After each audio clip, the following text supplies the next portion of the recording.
မင်္ဂလာပါမရှင်းနေလေတို့ရေအမကတော့ဒီနေ့မှာမီဆိုပရိုစတောဆိုတဲ့ဆေးလေးအကြောင်းကိုပြောပြသွားမှာပဲဖြစ်ပါတယ်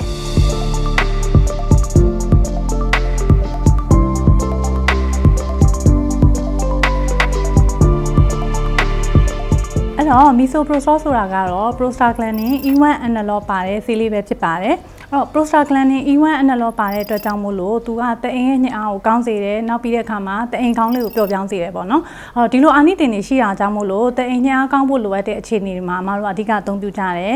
ဥပမာပြောရမယ်ဆိုလို့ရှိရင်တော့ကလေးမွေးပြီးတော့သွေးသွန်တာကိုကုသဖို့နဲ့ကာကွယ်ဖို့တွေသုံးကြတယ်နောက်ပြီးတဲ့အခါမှာကိုဝင်ပြတ်ကျပြီးတဲ့နောက်မှာကုသမှုတွေသုံးပြုတဲ့အခါမှာလည်းမီဆိုပရိုစတောဆေးကိုသုံးကြပါတယ်ဒီမီဆိုပရိုစတောဆေးရဆိုလို့ရှိရင်ဒီသားပြတ်သားလျှောကြောင့်ပဲဖြစ်စေကလေးမွေးပြီးတဲ့အခါမှာသွေးသွန်လိုပဲဖြစ်စေဒီလိုမျိုးမိခင်တင်းနှုံးတွေကိုအများကြီးလျှော့ချပေးနိုင်တဲ့အတွက်ကြောင့်မို့လို့ WHO ကလည်း essential drug list ထဲမှာထည့်သွင်းထားတာပဲဖြစ်ပါတယ်ဒီတော့အမကမီဆိုပရိုစတောဆေးကိုဘယ်လိုလူမျိုးတွေကမတောက်သင့်ဘူးလဲဘာကြောင့်မတောက်သင့်ဘူးလဲဆိုတာကိုဆက်ပြီးတော့ရှင်းပြပေးသွားမှာပဲဖြစ်ပါတယ်ဆိုတော့မီဆိုပရိုစတောဆေးကတအိမ်ရဲ့ညအားကိုကောင်းစေတာကြောင့်မို့လို့ကိုဝင်ဆောင်အမျိုးသမီးတွေမှာလုံးဝမတောက်သင့်ပါဘူးမဟုတ်လို့ရှိရင်ကိုဝင်ပြတ်ကျတာမျိုးတွေဖြစ်နိုင်ပါတယ်နောက်တစ်ခုအနေနဲ့ကတော့အမတို့ကဒီမီဆိုပရိုစတောနဲ့ပတ်သက်ပြီး allergic ရှိတဲ့သူမျိုးဒါမှမဟုတ် atopic pregnancy လို့ခေါ်တဲ့အမနေရာမှာတည်တဲ့အနေအထားမျိုးတွေပေါ့နော်ဒါမျိုးတွေတန်တရားရှိရဆိုလို့ရှိရင်လည်းမီဆိုပရိုစတောကိုလုံးဝမတောက်သင့်ပါဘူးနောက်တစ်ခုအနေနဲ့ IUD လို့ခေါ်တဲ့တအိမ်ထဲထည့်ထားတဲ့နီလန့်ကိုအသုံးပြုထားရဆိုလို့ရှိရင်လည်းမီဆိုပရိုစတောကိုတတိနဲ့အသုံးပြုရမှာပဲဖြစ်ပါတယ်ဒါကြောင့်မို့လို့မီဆိုပရိုစတောဆေးကဆရာဝန်ရဲ့ညွှန်ကြားချက်နဲ့သာတောက်သုံးသင့်တဲ့ဆေးပဲဖြစ်ပါတယ်ဒီတော့မီဆိုပရိုစတောဆေးကိုတောက်ပုံအောင်တူတူပဲလားဆိုတာမျိုးကိုသိကျင်ကြပါတယ်တကယ်တော့မီဆိုပရိုစတောဆေးကကုသမှုပေါ်မူတည်ပြီးတော့ဆေးတောက်မှုပေါင်းနည်းတွေမတူပါဘူးဥပမာပြောရမယ်ဆိုရင်သားပြတ်သားလျှောကုသမှုတွေမှာ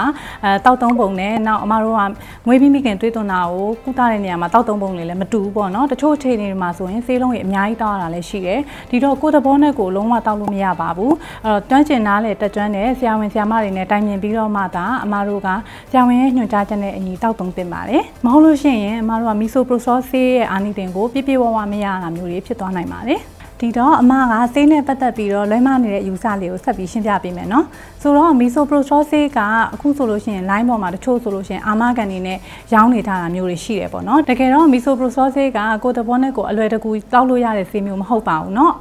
ရှေ့မှာအမပြောခဲ့သလိုမျိုးပဲသူ့မှာတတိထားမဲ့အခြေအနေတွေလုံးဝတောက်သုံးလို့မရတဲ့အခြေအနေတွေရှိပါတယ်အဲ့တော့ဒီအခြေအနေတွေကိုအမတို့ကတိုင်ပင်စမ်းသပ်တာမျိုးမလုပ်ဘဲနဲ့ကိုယ်တဘောနဲ့ကိုတောက်မယ်ဆိုလို့ရှိရင်အများကြီးအန္တရာယ်ရှိနိုင်တယ်နောက်တစ်ခုကဆေးရဲ့အာနိသင်ကိုပြည့်ပြည့်ဝဝမရတာမျိုးတွေလည်းဖြစ်နိုင်တယ်ဒါကြောင့်မို့လို့အမတို့ကနားလည်တက်ကြတဲ့ကျန်းမာရေးဝန်ထမ်းတွေနဲ့တိုင်ပင်ပြီးမှသာသူတို့ရဲ့ညွှန်ကြားမှုနဲ့သူတောက်သုံးသင့်ပါတယ်အဲ့တော့ဆေးတောက်ပြီးတဲ့နောက်မှာဘယ်လိုလက္ခဏာလေးတွေဖြစ်တတ်တယ်ဆိုတာလည်းအမဆက်ပြီးပြောပြသွားပေးမယ်နော်အဲ့တော့ဆေးတောက်ပြီးတဲ့နောက်မှာအမတို့ကဘိုက်အောင်တာနောက်ပြီးတော့ချမ်းသာတုံတာမျိုးလေးတွေဖြစ်တယ်နောက်ပြုတ်ကျင်အန်ရင်တာမျိုးလေးတွေလည်းဖြစ်တတ်တယ်နောက်ပြီးတဲ့အခါမှာအမတို့ကဝင်းပြတ်တယ်လို့မျိုးဝင်းကိုက်တယ်လို့မျိုးလေးတွေလည်းဖြစ်တတ်တာမျိုးလေးတွေရှိပါတယ်ဒီတော့ဘယ်လိုအခြေအနေမျိုးဆိုလို့ရှိရင်တော့အမတို့ကဆရာဝန်နဲ့တိုင်ပင်သင့်ပြီလဲဆိုတာကိုအမဆက်ပြီးပြောပြချင်ပါတယ်အဲ့တော့အမတို့ကသွေးဆင်းတဲ့အခါမှာဒီ main ကလေးတွေမျိုးသမီးလာစဉ်သုံးပစ္စည်းပေါ့နော်ပတ်အကြီးကို2 နာရီအတွင်းမှာ2 ခုလုံးရွှဲရွှဲဆိုတဲ့အထိသွေးတွေအများကြီးဆင်းလာတာမျိုးဒါမှမဟုတ်လို့ရှိရင်သွေးလုံးဝမဆင်းတာမျိုးပေါ့နော်ပြီးတဲ့အခါမှာအမတို့ကပိုးဝင်တဲ့လက္ခဏာတွေဖြစ်တယ်မိမကိုကနေအနံ့အယမ်းနံနဲ့အရည်တွေဆင်းလာတာနောက်ပြီးတော့အဖျားတက်တာချမ်းတာအယမ်းချမ်းပြီးအယမ်းတုံနေတာမျိုးပေါ့နော်နောက်ပြီးတဲ့အခါမှာအမတို့ကတအားအော့အန်ပြီးတော့တအားဝင်းတွေပြက်နေတယ်ဒီလိုအခြေမျိုးမျိုးတွေကြုံရပြီဆိုလို့ရှိရင်เนาะနှီးစက်ရကျန်းမာရေးဌာနကိုအမြန်ဆုံးသွားရောက်ပြသဖို့အတွက်လိုအပ်ပါတယ်เนาะ